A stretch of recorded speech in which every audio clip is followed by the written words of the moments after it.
وَلَقَدْ يَسَّرْنَا الْقُرْآنَ لِلذِّكْرِ فَهَلْ مِن مُّدَّكِرٍ۔ الحمد للہ رب العالمین والصلاة والسلام علی سید الانبیاء والمرسلین اما بعد فاعوذ باللہ من الشیطان الرجیم بسم اللہ الرحمن الرحیم۔ قابل احترام سورہ یوسف کی 92 آیات مبارکہ الحمدللہ ہماری مکمل ہو چکی ہیں۔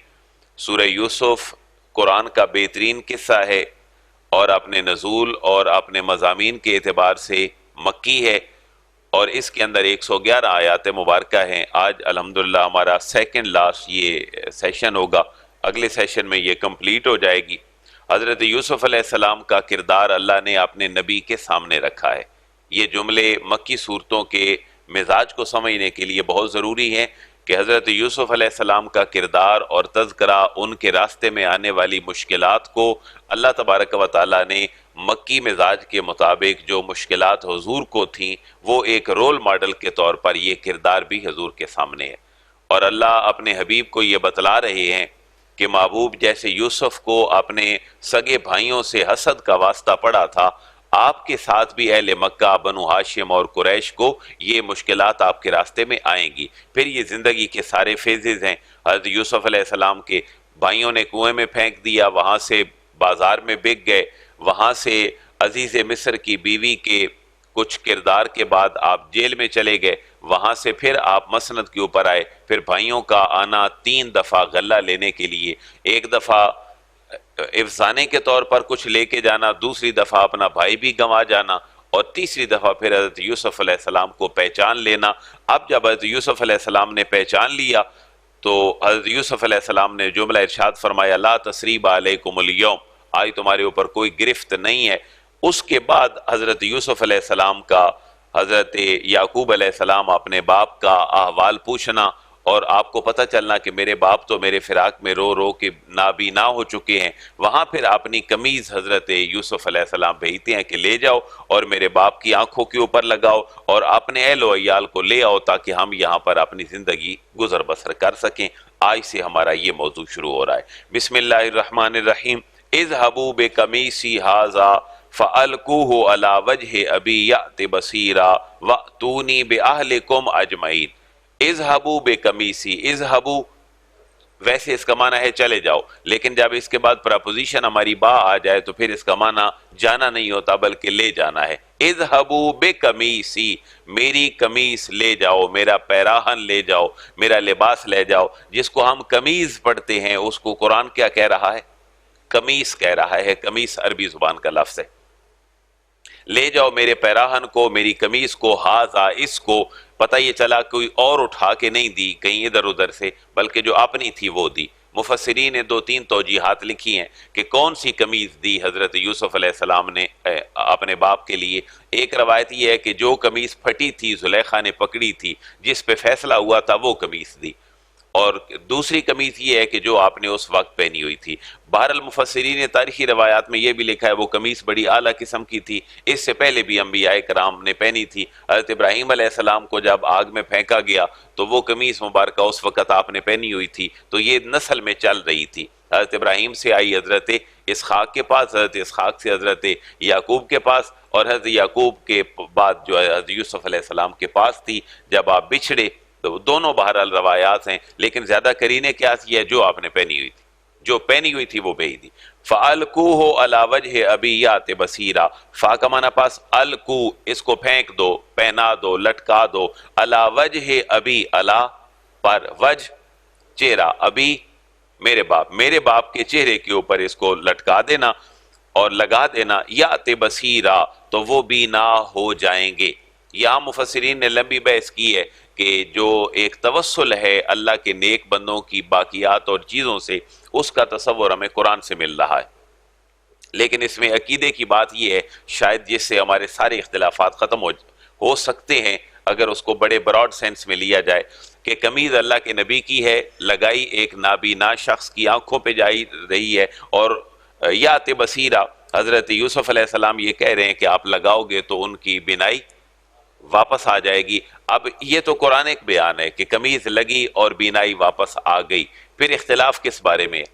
شاید اختلاف اس سمجھنے میں ہے کہ یہ قمیض بذات خود شفا دینے والی نہیں ہے، اس کے پیچھے شفا دینے والا مؤثر اور مسبب حقیقی کون ہے؟ اللہ تبارک و تعالیٰ کی ذات ہے۔ اور ان کپڑوں کو یہ فضیلت ملی ہے کہ اللہ کے نبی کے جسم سے مس ہوئے ہیں تو یہ شفا کا سبب بن رہے ہیں۔ کچھ حدیث مبارکہ میں ایسی ملتی ہیں، حضور کے وصال مبارکہ کے بعد اما عائشہ نے اور باقی صحابیات ازواج نے کچھ آپ کی کپڑے سنبھال کے رکھے ہوئے تھے، اور وہاں روایات یہ ہیں کہ جب بھی کوئی بیمار ہوتا تھا تو دھو کے پھیلائے جاتے تھے، اللہ ان کو شفا دے دیتا تھا۔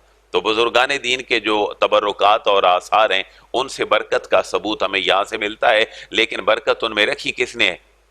اللہ نے۔ شاید یہ اگر جملے ہم ایڈ کر لیں تو ہمارا اختلاف ختم ہو جائے، کیونکہ برکت کا تصور لینے نہ لینے میں امت کے اندر بڑا اختلاف ہے، لیکن ایک جملہ بہت بڑا کہ مؤثر حقیقی کون ہے؟ اللہ تبارک و تعالیٰ کی ذات ہے۔ ثواب پیدا کرنے والی اللہ تبارک و تعالیٰ کی ذات ہے۔ یہ اسباب ہیں جو اللہ نے بنا لی ہیں۔ قمیض جس کی ہے وہ بھی نبی ہے، جس کی آنکھوں پہ لگائی جا رہی ہے وہ بھی نبی ہے، لیکن سبب اللہ ایک ایسا بنا رہا ہے جس کو بظاہر عقل انسانی تسلیم نہیں کرتی۔ وَأْتُونِي بِأَهْلِكُمْ أَجْمَعِينَ، میری قمیض لے جاؤ میرے باپ کے چہرے پہ ڈال دو، وہ بھی نہ ہو جائیں گے۔ وَأْتُونِي، اور چلے جاؤ واپس اور لے آؤ، بِأَهْلِكُمْ، اپنے سارے اہل و عیال کو، اجمعین، تمام کے تمام کو لے کے یہاں جاؤ تاکہ ہم بہتر طریقے سے گزر بسر کر سکیں۔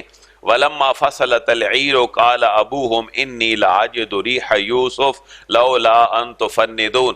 اب یہ بھی ایک اگلی ایسی بات ہے جو اللہ کے نبی کو اللہ صلاحیتیں دیتا ہے، وہ عام انسانوں سے بڑھ کر ہوتی ہیں۔ حضرت سلیمان علیہ السلام نے وہ آواز ایک سنی تھی، قرآن کا واقعہ ہے، جو آواز کس کی تھی؟ چمٹی کی تھی۔ تو یہ سماعت اللہ کے نبی کی ہے جو اللہ نے ان کو طاقت دی ہے، اور بڑی یونیک سی طاقت دی ہے جو عام کائنات کی طاقتوں سے زیادہ ہے۔ جب قافلہ مصر سے چلا اور جانا کہاں تھا اس نے؟ شام۔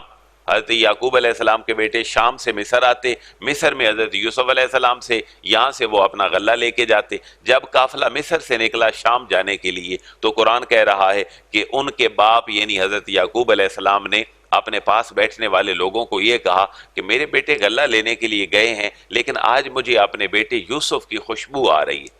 اور حضرت یعقوب علیہ السلام کہتے ہیں اگر تم یہ نہ کہو کہ میں کوئی بڑھاپے والی بے وقوفی والی باتیں کر رہا ہوں تو مجھے آج یوسف کی خوشبو آ رہی ہے۔ آپ کے ارد گرد بیٹھنے والے لوگ یہ کہتے ہیں کہ آپ یوسف کی محبت میں گرفتار ہیں، تو یہ کوئی آپ کا وہم ہے، ایسی بات نہیں ہے۔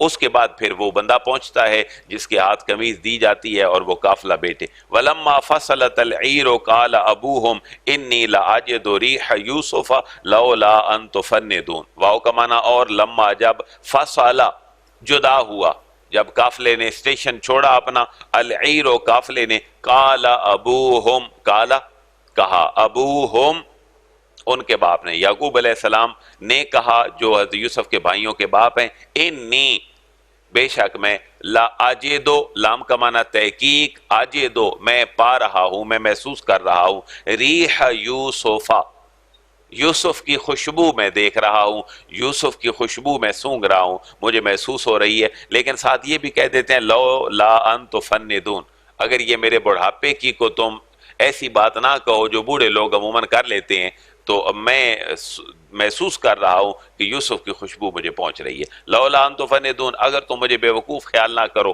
میرے بڑھاپے کی بات اس کو نہ سمجھو، تو مجھے اپنے بیٹے یوسف کی خوشبو آ رہی ہے۔ جواب کیا ملتا ہے؟ قالوا تاللہ انک لفی ضلالک القدیم۔ قالوا، وہ گھر والے سارے کہتے ہیں جو قرب و جوار میں ہیں، تھا کون؟ بیٹے تو چلے گئے تھے سارے، اور حضرت یوسف علیہ السلام بھی وہیں تھے، پھر یہ کہنے والے کون ہیں؟ ان آپ کی بہویں تھیں، آپ کے باقی جو خاندان کے لوگ تھے، مفسرین نے ان کو لکھا ہے۔ قالو، گھر والے کہنے لگے، تاللہ بخدا ابا جان، انک لفی ضلالک القدیم، انک بے شک آپ، لام تاکید فی میں، ضلالک قدیم، اپنی پرانی اسی محبت کی، جو ہم اس کو گمراہی نہیں کہیں گے دلال کو، لفی ضلالک القدیم، حالانکہ دلال کہتے ہیں گمراہی کو، جیسے ہم پڑھتے ہیں وہاں سورہ فاتحہ میں ولضالین، تو یہاں دلال کا معنی گمراہی نہیں ہے، بلکہ یہاں دلال کا وہ بڑا پیارا معنی ہے جو اہل محبت نے کیا ہے کہ آپ جو محبت کی وارفتگی ہے اپنے بیٹے کے بارے میں، اس کے حوالے سے جو آپ کے ذہن کے اوپر سوار ہے کیفیت، ہم آپ کو اسی پرانی کیفیت میں دیکھ رہے ہیں۔ انک لفی ضلالک القدیم۔ ہم آپ کو اپنے بیٹے کی جو پرانی محبت ہے اس میں مبتلا دیکھ رہے ہیں۔ وہ یہی ترجمے کا جو اختلاف بنا ہمارے مسالے کے دوران، وہ سورہ والضحیٰ میں وَوَجَدَكَ ضَالًّا فَہَدَىٰ وَوَجَدَكَ عَائِلًا فَأَغْنَىٰ، یہ جو دالن کا ترجمہ ہے یہ بڑا اختلافی رہا ہے، آج بھی ہمارے ترجمے انہی ترجموں کی وجہ سے الگ الگ ہیں۔ وَوَجَدَكَ ضَالًّا، محبوب ہم نے آپ کو گمراہ پایا معاذ اللہ، اور فَہَدَىٰ، ہدایت دے دی۔ حضرت امام احمد رضا خان نے بڑا پیارا ترجمہ کیا ہے، وَوَجَدَكَ ضَالًّا، محبوب میں نے آپ کو اپنی محبت میں وارفتہ پایا، اور فَہَدَىٰ، پھر آپ کی طرف وہی بھیج دی۔ تو اب محبت میں وارفتگی کیا تھی کہ 40 سال بعد اعلان نبوت ہے، اور آپ کا 20 سالہ عمر مبارکہ سے یہ تجربہ ہے کہ آپ کہاں چلے جاتے ہیں اپنا زاد راہ لے کر؟ غار حرا میں۔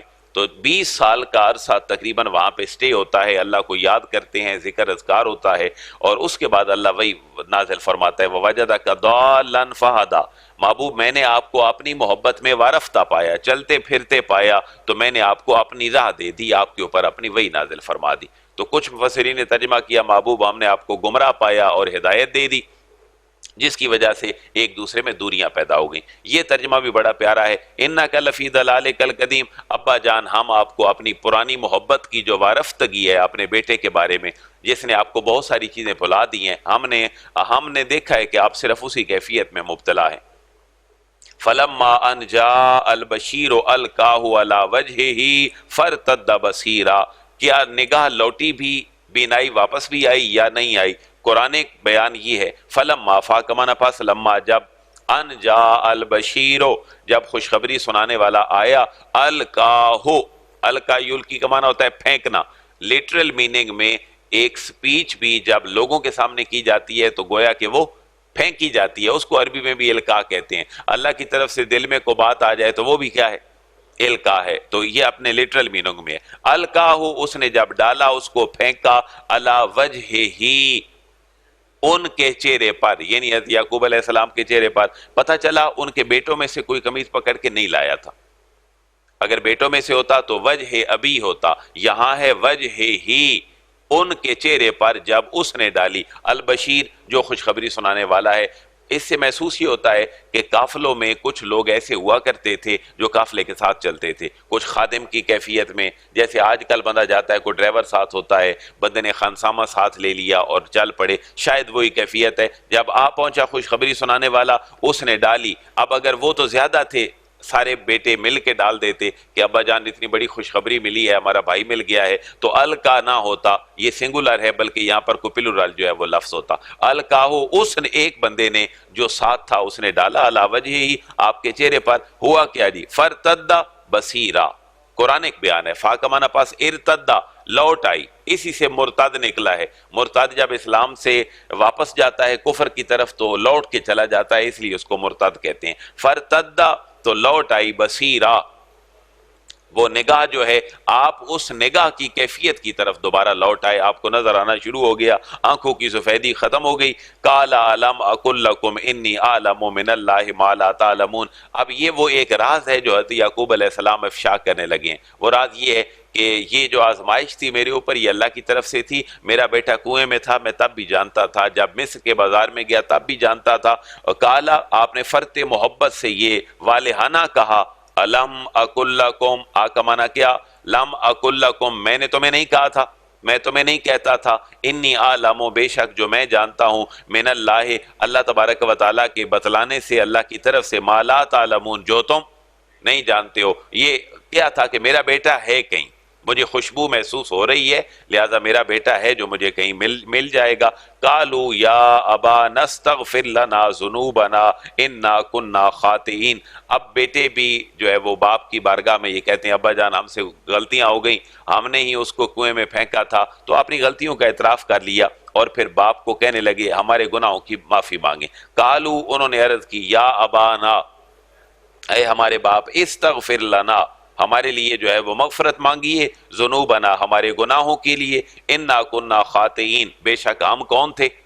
خطاوار تھے، ہم ہی قصوروار تھے۔ قال سوف استغفر لکم ربی انہ هو الغفور الرحیم، یہ بھی بڑے پیارے الفاظ ہیں۔ فوراً حضرت یعقوب نے دعا نہیں کرنی شروع کر دی اپنے بیٹوں کے لیے، بلکہ جو یہاں پر زمانہ استعمال ہوا ہے وہ مستقبل کا زمانہ ہے، میں کروں گا تمہارے لیے دعا۔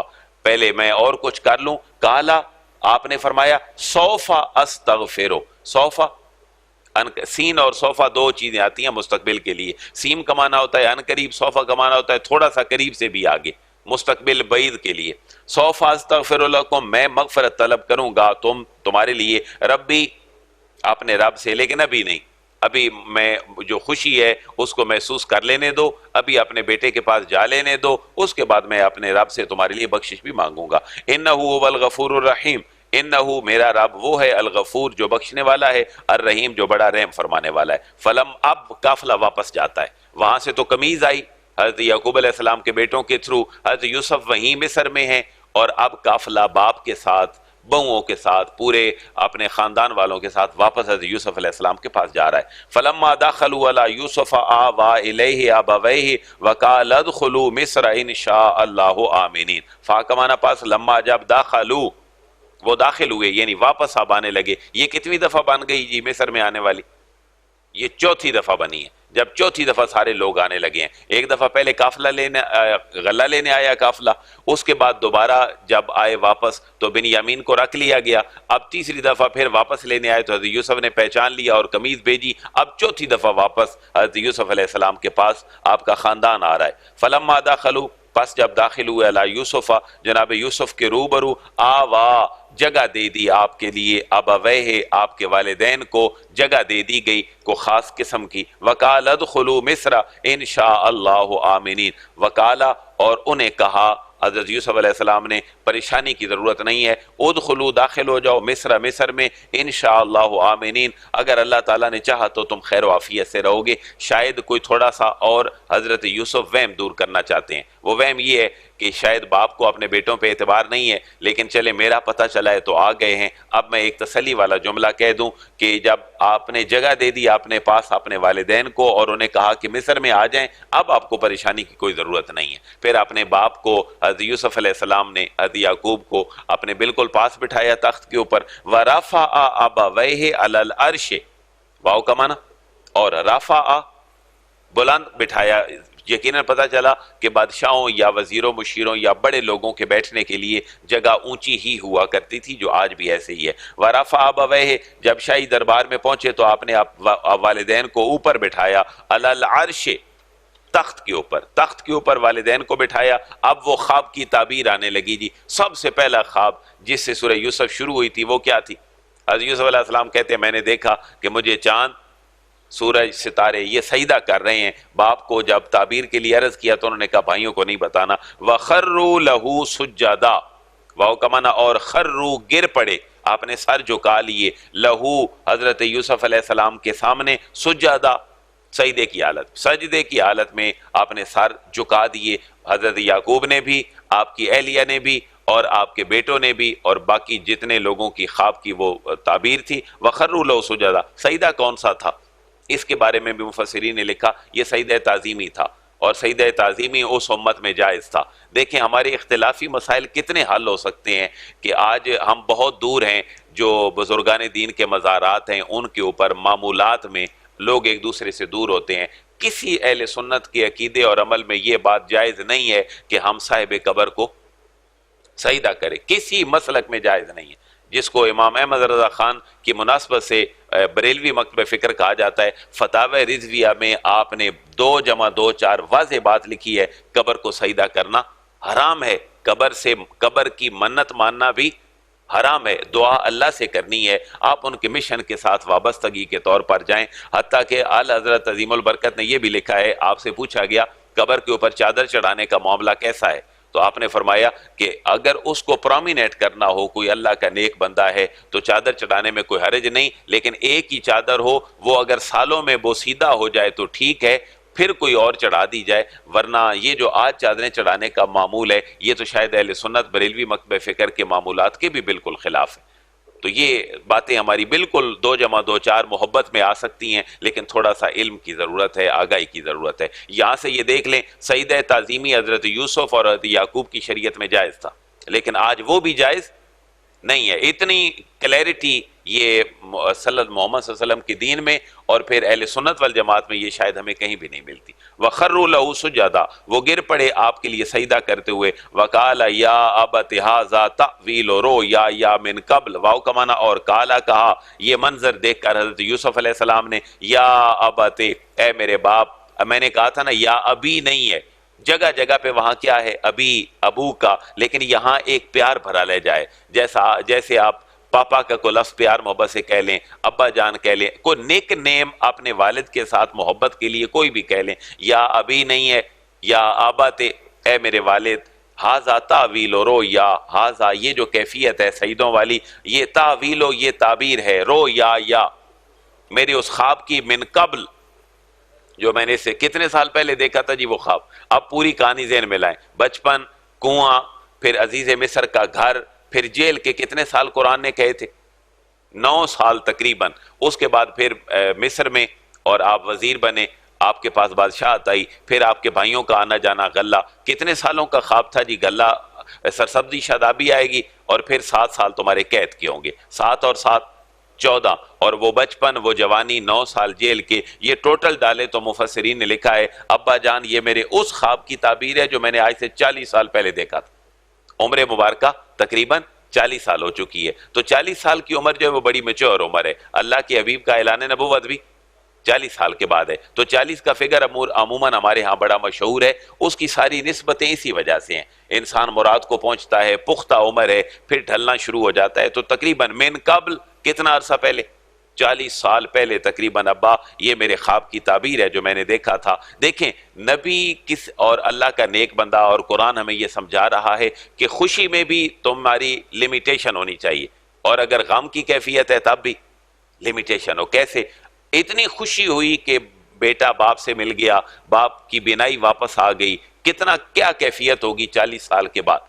یا آپ بچپن میں تھے تو 5 سال آپ منفی کر لیں، 35 سال کے بعد بیٹا باپ سے مل رہا ہے، خاندان پورا اکٹھا ہے. آپ سوچیں ہمارے 3 سالوں کے بعد باہر سے لوگ آئیں تو خوشی کی کیفیت کیا ہوتی ہے. لیکن دیکھیں خوشی کو لمیٹڈ رکھا ہے، اور اس میں دوسروں کے خوشی کا یا ان کے غم کے اوپر کو انگلی نہیں اٹھائی، بلکہ اپنی وجہ سے کسی کو تکلیف نہ ہو یہ بات سامنے رکھی ہے، اور اللہ کا ذکر ہی اور تبلیغ ہی سامنے رکھی ہے. قد جعلھا ربی حقا، یعنی رب کو نہیں بھولے. حضرت یوسف علیہ السلام آپ کا پورا گھرانہ. قد تحقیق جعلھا، اس کو کر دیا ہے خواب کو، ربی میرے رب نے، حقا.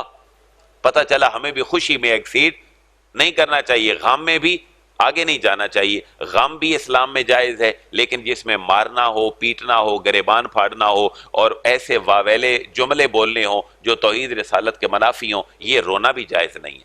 غم کرنا جائز ہے، آنکھوں سے آنسو بہانا جائز ہے. اور خوشی کی ایسی سیلیبریشن کہ جس میں لوگوں کو 2 دن نیند ہی نہ آئے، گلی محلے میں ہمارا ڈھول ڈمکا ایسا ہو، اسلام اتنی سیلیبریشن کی بھی اجازت نہیں دے رہا. قد اقسم بی اذ اخرجنی من السجن وجاءکم من البدو من بعد ان نزع الشیطان بینی وبین اخوتی ان ربی لطیف لما یشاء انہ هو العلیم الحکیم. اس آیت کے اندر 2-3 جملے بڑے کمال ہیں، بہت بڑی انڈیکیشن ہے، کیونکہ بھائی آپ کے سامنے ہیں. آپ دیکھیں حضرت یوسف کا انداز گفتگو کیسا ہے. آپ بھائیوں کو بلیم نہیں کر رہے، حالانکہ کنویں میں کس نے پھینکا تھا؟ لیکن بھائیوں کے اوپر بلیم نہیں لا رہے. ذرا جملے قرآن کے دیکھیں. قد احسن بی، بڑا کرم فرمایا میرے اوپر. قد تحقیق، احسن بی، میرے ساتھ بڑا حسین معاملہ کیا، میرے اوپر بڑا کرم فرمایا میرے رب نے. اذ اخرجنی، اذ جب اخرجنی اس نے مجھے نکالا، من السجن جیل سے. حالانکہ جیل سے نکلنے کا سبب کیا بنا تھا؟ خوابوں کی تعبیر. لیکن یہاں منسوب کس کی طرف کر دی؟ اللہ کی طرف. پتہ چلا عظیم لوگ اپنے رب کو کبھی بھی نہیں بھولتے. میرے رب نے مجھے جیل سے نکالا. وجاءکم، اور تقریباً 40 سال کے عرصے کی کیفیت ہے جو گزر چکا. وجاء بکم من البدو من بعد ان نزع الشیطان، واو کا معنی اور جاء لے آیا، بکم تمہیں، من البدو صحرا سے. اسی لیے بدو سے جو آنے والا ہے اس کو کیا کہتے ہیں؟ بدوی، اور پھر وہ ہمارے اجمی سینس میں بن جاتا ہے بدو. تو حضرت یوسف علیہ السلام یہ کہتے ہیں دیکھو کیسا میرا رب بہترین ہے، جس نے میرا خواب سچ کر دکھایا، مجھے جیل سے بھی اس نے نکالا، اور پھر لے آیا تمہیں صحرا سے. اب یہاں پر کہنا یہ چاہیے تھا کہ میرے بھائیوں نے مجھے کنویں میں پھینک دیا تھا، اس کا تذکرہ بالکل بھی نہیں کیا، کنویں کا ذکر نہیں کیا تاکہ میرے بھائی شرمندہ نہ ہو، بلکہ یہ کہا کہ بس صحرا سے آپ کو اٹھا کے رب میرا میرے پاس لے آیا۔ وَمِن بَعْدِ أَن نَزَغَ الشَّيْطَانُ بَيْنِي وَبَيْنَ إِخْوَتِي، یہ تھوڑا سا اپنے بھائیوں کے اوپر بلیم نہیں کیا بلکہ شیطان کی طرف معاملہ منسوب کر دیا تاکہ بھائیوں کو جو بڑے عرصے بعد ملے ہیں کو نئی نفرت ایک دوسرے کے اندر پیدا نہ ہو، اور کہا وَمِن بَعْدِ، واو کا من کا معنی سے یہ واو جو ہے یہ بدو کی ہے، من بعد اس کے بعد ان نازع کہ ڈال دی الشیطان و شیطان نے بینی میرے درمیان و بین اخوتی اور میرے بھائیوں کے درمیان جو شیطان نے نفرت ڈال دی تھی۔ یہ بڑا پیارا جملہ بول دیا کہ شیطان نے خراب کیا تھا، میرے بھائی ٹھیک تھے، کوئی مسئلہ نہیں، میں نے اپنے بھائی سے درگزر والا معاملہ کیا، لیکن ان ربی لطیف لما یشاء، ان بے شک ربی میرا رب لطیف کرم فرمانے والا ہے، لطف فرمانے والا ہے، کس کے لیے؟ لما یشاء، جس کے لیے چاہتا ہے،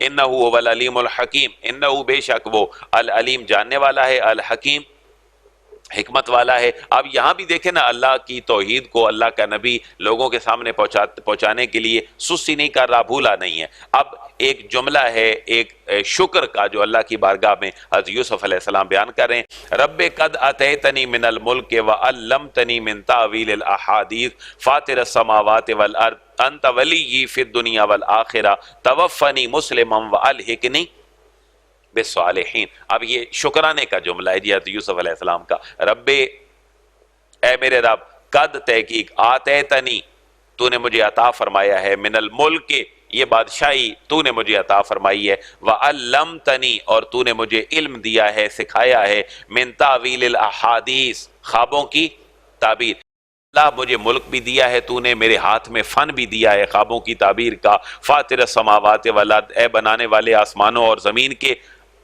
انت ولی فی دنیا، انت تو ہی ولی میرا کارساز ہے، ولی میرا کارساز ہے، فی دنیا دنیا میں، والآخرہ اور آخرت میں۔ اللہ دیکھیں نبی آخرت کو نہیں بھولا، نبی آخرت کی تعلیم کو نہیں بھولا۔ میرے اور آپ کا مسئلہ یہ ہے کہ ہم آخرت بھول گئے، جب دنیا میں انسان مشغول ہو تو آخرت بھول جاتی ہے۔ ہندوازم کے بے حیائی میں ملوث ہونے کا اور فلمیں ڈرامے ولگر بنانے کا سب سے بڑا اس کے پیچھے محرک یہ ہے کہ تصور آخرت نہیں ہے، اس لیے اپنی میت کو کیا کرتے ہیں؟ جلا دیتے ہیں کہ مرنے کے بعد کون اٹھے گا، امتحان کا تصور ہی کوئی نہیں ہے، پڑھتے رہے سارا سال نصاب لیکن امتحان نہیں ہے تو بچہ اس میں پاس کیسے ہوگا؟ وَتَوَفَّنِي مُسْلِمًا اور اللہ توفنی مجھے وفات دے اس حال میں کہ مسلمہ میں مسلمان ہوں، یعنی نبی اس اتنے بڑے عروج کے بعد بھی ملکیت بادشاہت مل گئی، علم اور فن مل گیا خوابوں کی تعبیر والا، اور پھر زمین و آسمان کے جو راز تھے اللہ نے وہ بھی افشا فرما دیے، لیکن دعا یہ ہے اللہ دنیا تو بہتر کر دی ہے، توفنی مسلمہ مجھے جب تو وفات دینا تو تب بھی کس حالت میں دینا؟ جب میں مسلمان ہوں، اور وَأَلْحِقْنِي بِالصَّالِحِينَ یہ جملہ بھی ہمارے سیکٹیرینزم کو ختم کرنے والا ہے، وَأَلْحِقْنِي بِالصَّالِحِينَ واو کا معنی اور الحقنی مجھے اللہ ملحق کر دے، مجھے ملا دے بالصالحین صالح، یہ کب ملائے گا اللہ تعالیٰ حضرت یوسف کو جو دعا مانگ رہے ہیں؟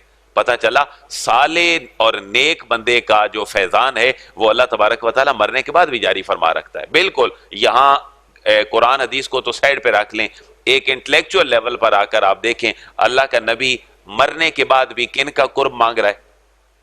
صالحین کا۔ تو اگر بالکل ہی تباہی پھر جاتی ہوتی، کچھ نہ ہوتا کہیں قبروں کی زندگی میں، تو شاید اللہ کا نبی ایسی دعا نہ مانگتے۔ یہ مرنے کے بعد اللہ مجھے دیکھیں نا درمیان میں واو ہے، وَتَوَفَّنِي مُسْلِمًا اللہ مجھے وفات دے اس حالت میں کہ میں مسلمان ہوں۔ اب فوت ہو گئے لیکن جائیں گے کدھر فوت ہوگی؟